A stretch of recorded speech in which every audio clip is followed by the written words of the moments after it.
It established a very important legal principle. Now, although we haven't heard much about it, apparently there are some people who believe that we are in great danger of defaulting again today. You remember it wasn't too many weeks ago that Chairman Bernanke announced at the end of a Federal Open Market Committee meeting that they were going to do a third round of monetary easing or monetary stimulation called QE3, Quantitative Easing 3. And a few days after they made that announcement, a small bond rating firm by the name of Egan-Jones, that's E-A-G-E-G-A-N if you want to look it up, Egan-Jones, downgraded the United States for the third time. It's second and third downgrades. The first one was July 2011. When they issued their first downgrade, they made the following observation. Egan-Jones does not view a country's ability to print its own currency as a guarantee against default. Additionally, Egan-Jones generally views cases of excessive currency devaluation as a de facto default. Now, why would they mention domestic currency? And the reason is very simple. If you don't give it too much thought, it sounds as if because we can print dollars, we're the only nation in the world that is legally able to print dollars, because we can do that, and because we borrow dollars and repay in dollars, we could simply print the dollars we need to repay. So technically it's impossible for us to default. If you're in that school, I would remind you that a survey by historians has discovered that since 1800, there have been 320 sovereign bond defaults. By sovereign, I mean by governments. These are government-issued obligations. And 70 of those defaults were on domestic currency bonds. So it can happen. It has happened before. Now, one of the intriguing things about the recent downgrade, the one last week from Egan-Jones, their third downgrade, is that it contained this statement that I have not seen yet on credit reviews for the United States government. Very short sentence that said, default probability 1.2%. So the first fact that we can draw from looking at the historical evidence here is that bondholders have no recourse against the government, including our government, if the government decides not to pay or to change the terms. There's nothing that can be done about that. You remember that the Supreme Court Justice alluded to and used the language solemn promise, the solemn promise of bonds. Our government has made numerous solemn promises. For example, they've made solemn promises regarding Social Security.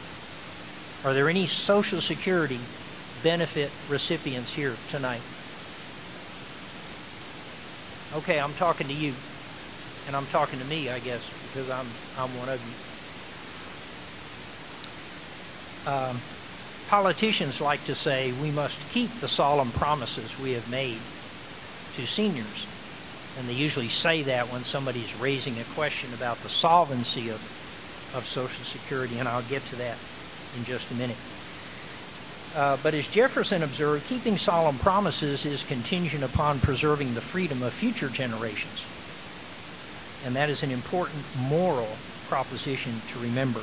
Shortly after Social Security was passed, there was a legal challenge brought questioning the idea that the government could establish a separate, meaning separate from the government's budget, a separate entity that was a retirement program. And so that question went to the Supreme Court. And in Helverling versus Davis, 1937,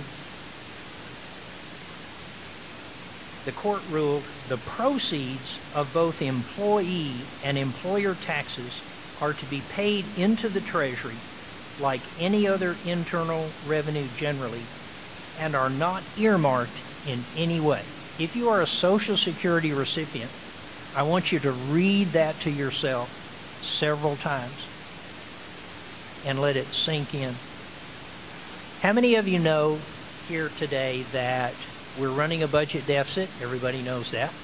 Do you know that the budget deficit is basically representing 30%, at least 30%, sometimes a little more, of every dollar that the federal government spends? We borrow 30 cents of every dollar that the government spends. Now, what this court decision is saying is that the inflow of funds, no matter what you call it, we're calling it Social Security, is just another tax revenue. It's unrelated to the benefits. The benefits are just another government expenditure. So what that means is that regardless of what the trustee's report says, 30 cents of every dollar of a Social Security benefit check that I receive is borrowed money. And remember the way we finance the debt. We no longer use a sinking fund. We no longer pay off each issue of bonds as they mature. What do? We sell a new issue, give the money to the old investors. So we don't retire the debt anymore. Question: every dollar that is borrowed, we have to pay interest on it, right? How long do we have to pay interest on it if we are simply refinancing it? Forever. 30 cents of every dollar of any federal expenditure is borrowed, and we pay interest on it forever. Okay, there was another question brought to the Supreme Court, very important question, by an East European immigrant who came to this country as a young man, worked many years, retired, went back home, applied for Social Security. His application was denied because in researching his case, they found that he had been an active member of the Communist Party while he was here in the United States. Congress had passed a law saying that if you do that, you're not entitled to benefits. He went to court arguing what he thought was a pretty good case. Sounds like a pretty good case to me. That, look, I made the contributions you asked me to make. I followed the rules. You got my money. Now it's your turn to pay me my retirement benefits. Now here's what the court said in Fleming versus Nestor, 1960. Fleming was the immigrant.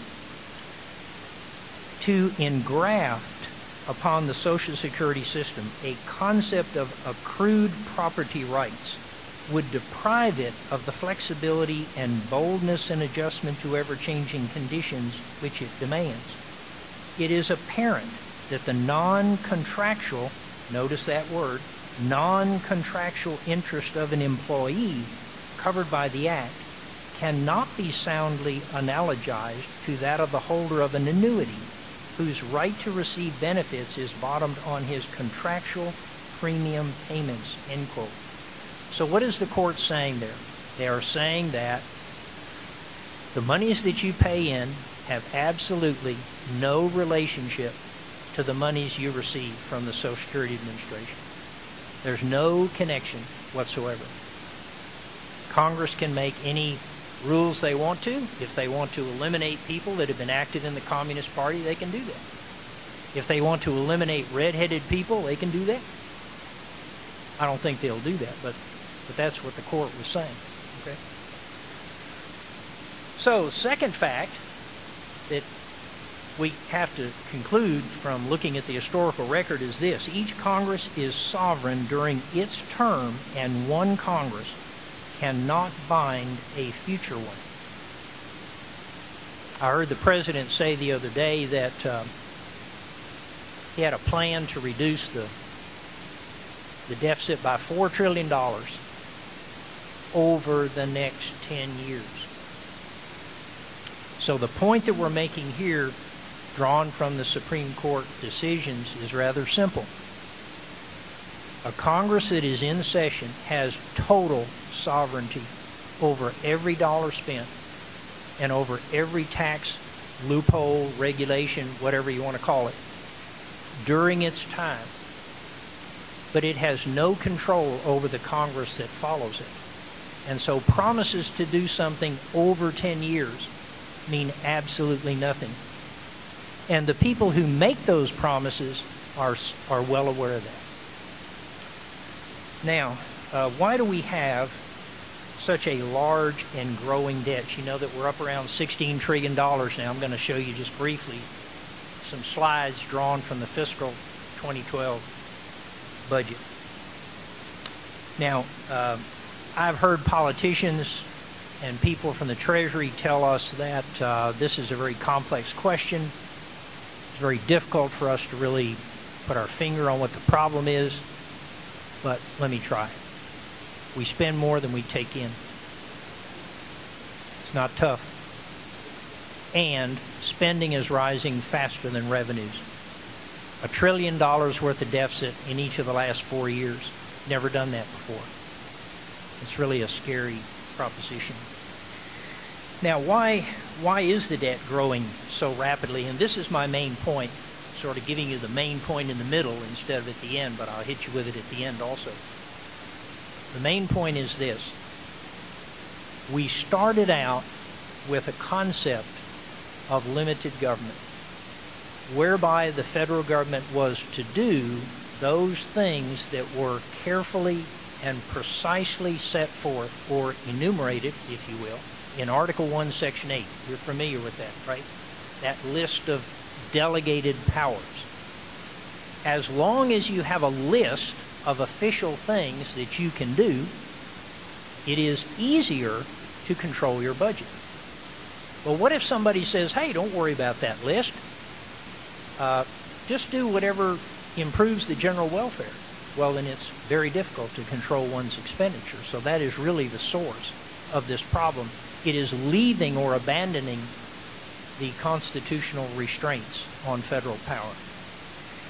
And this occurred, of course, because beginning in the 1930s, Congresses and our judiciary and our presidents began to be motivated, and some were captured by the progressive idea.